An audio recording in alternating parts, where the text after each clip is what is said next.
8h15, l'invité de France Bleu Matin, Christophe Girard, maire PS du 4e arrondissement de Paris. Bonjour Christophe Girard. Bonjour France Bleu. Merci d'être avec nous. La réforme de Paris a été validée. Elle prévoit un regroupement des arrondissements du centre de la capitale, 1er, 2e, 3e et le vôtre, le 4e. Réforme qui semble acter la diminution du nombre d'habitants. Paris se vide, Paris se meurt. Alors Paris ne se meurt pas, Paris au contraire n'a jamais été aussi vivante. Et les chiffres qui ont été publiés dans le Parisien sont des chiffres de 2014. La vérité, elle est tout à fait autre. Moi je vois le nombre d'inscriptions dans les crèches, dans les écoles, est en augmentation. Donc, il y a bien sur une les baisse listes du nombre d'habitants dans le centre de Paris, il y a ici notamment depuis ou là, 2009. Ici ou là, mais moi je vois bien qu'avec la livraison des logements sociaux sur les quais, boulevard Henri IV, dans le Marais, plus de familles s'installent, donc plus de Parisiens viennent s'installer. Et puis il y a le phénomène Airbnb qui vient nous compliquer la vie, et celle des petits hôtels et celle des habitants. Donc là, il y a en effet un sujet. Donc, des habitants dans Paris, il y en a plus. Il n'y a pas une baisse annuelle d'1% en moyenne? Non, je crois que ces chiffres ne sont pas exacts. Ils datent de 2014. Et si je vois le nombre d'inscrits sur les listes électorales, incontestablement, les Parisiens sont bien là et nombreux. La réforme politique qui va donc regrouper les 4 arrondissements du centre de Paris, elle va servir à quoi finalement cette réforme? Elle ne va pas faire revenir les habitants? Vous savez, cette réforme, elle permettrait surtout d'avoir un secteur central qui va de la place de la Concorde à la place de la République, à l'île Saint-Louis et la place de la Bastille, qui regroupe environ 100 000 habitants, ce qui n'est même pas la moitié du 15e arrondissement. Et puis aujourd'hui, les directions de la ville, que ce soit la voirie, les affaires sociales, les affaires scolaires, sont obligées, l'urbanisme, de rencontrer 4 maires pour régler des problèmes qui concernent souvent 2-3 arrondissements. Et puis, il y a un problème démocratique. C'est qu'aujourd'hui, l'opposition, du coup, n'est pas présente suffisamment, alors qu'on a besoin d'une opposition dans une démocratie. Ainsi, cette réforme permettra à l'opposition d'être présente. Comment? Pourquoi? Parce qu'aujourd'hui, telle que la représentation est, il n'y a pas suffisamment de membres de l'opposition, parce que nous ne sommes que 15 000 habitants, 28 000 habitants, 20 000 habitants selon les arrondissements. Qui sera maire demain? Celle ou celui qui sera à la tête de la liste de ce secteur nouveau 1, 2, 3, 4. Mais comment vous allez vous mettre d'accord? Il y a aujourd'hui des socialistes, des Verts, les Républicains sur ces 4 arrondissements. Qui va l'emporter? Il ne vous aura pas échappé qu'à Paris, nous réussissons ce qui malheureusement n'a pas été réussi nationalement, c'est-à-dire d'avoir une majorité autour d'Anne Hidalgo, de Verts, de communistes, de radicaux et de socialistes. Donc on continuera sur cette voie du rassemblement. Est-ce que vous avez envie de porter candidat pour être maire de ce secteur, oui, c'est évidemment une hypothèse qu'on devra étudier. Mais j'aimerais beaucoup proposer à Anne Hidalgo de bien vouloir venir soutenir cette liste. Ça veut dire quoi? Ça serait bien qu'elle vienne soutenir cette liste dans le centre de Paris. Pourquoi c'est pas gagné d'avance? Pour qu'on ait une dynamique et que la maire de Paris soit peut-être élue en effet plutôt des arrondissements du centre de Paris.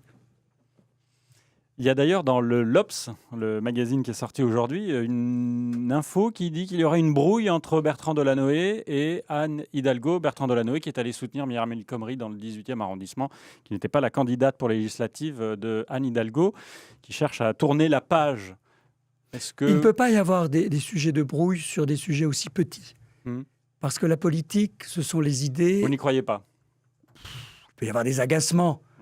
Mais franchement, vous connaissez bien. Qu'est-ce à l'image, je veux dire, des sujets de l'intérêt général? On est dans une campagne, on va devoir défendre nos idées, et je pense que les histoires de personnes n'ont pas beaucoup d'intérêt. Vous êtes maire du 4e arrondissement. À partir du 14 février, les Parisiens vont découvrir les projets d'aménagement de l'île de la Cité, avec notamment l'un des projets, un parvis de verre devant Notre-Dame. Quel est, votre souhait pour ce quartier? Alors, j'ai rencontré Dominique Perrault, l'architecte qui porte ce projet, que lui avait confié François Hollande, et Philippe Bellaval, directeur des monuments. Mais je crois que c'est un projet pour les 20 ans à venir. Oui. Donc, ce n'est pas un projet pour faire encore plus le centre de Paris, un musée, avec peut-être la fin de la circulation automobile? Moi, je crois que c'est bien d'écouter toutes celles et ceux qui réfléchissent à l'avenir de Paris. Vous savez, Haussmann avait transformé Paris, aurait mis en colère, évidemment, les Parisiens d'aujourd'hui, tel qu'il a transformé Paris. Et on voit bien que les Parisiens aiment bien participer à la transformation de leur ville. Et puis, évitons les massacres des années 60, quand a été construite une autoroute urbaine sur la rive droite. Malraux n'a pas pu l'empêcher. Le massacre des Halles dans les années 70. Donc aujourd'hui, les Parisiens expriment ce qu'ils veulent pour l'avenir. Ce projet fait partie des projets qu'il est bien de regarder avec attention et bienveillance. Vous, par exemple, aujourd'hui, vous dites quoi? Il faut en effet supprimer la circulation automobile sur l'île de la Cité?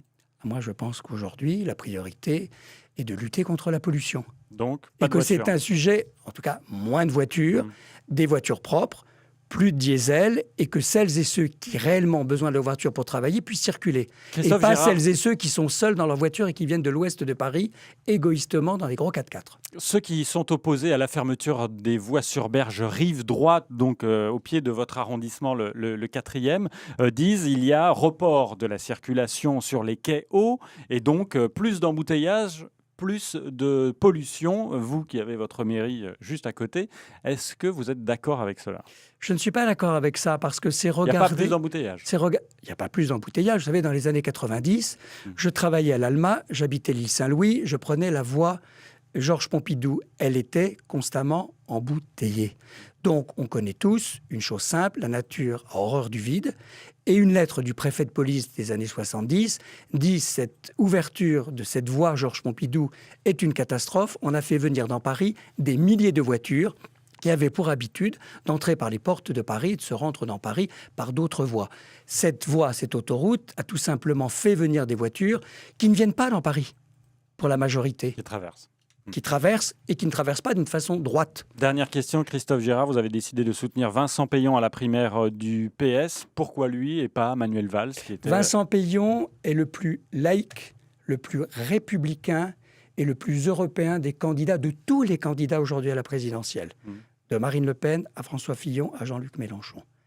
Et donc, Vincent Peillon incarne pour moi à la fois la culture, le savoir, l'éducation, qui sont, croyez-moi, à l'époque des chaînes de télé-réalité absolument épouvantables, une nécessité nationale, voire mondiale.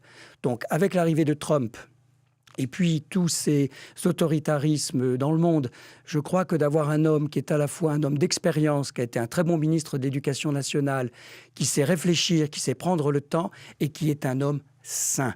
Nous avons besoin d'un président de la République laïque et républicain, et c'est Vincent Peillon qui pourrait incarner en effet ce profil. Le candidat, le choix de Christophe Girard, maire PS du 4e arrondissement de Paris. Merci d'être venu ce matin sur France Bleu. Interview à retrouver en vidéo sur francebleu.fr. Très bonne journée.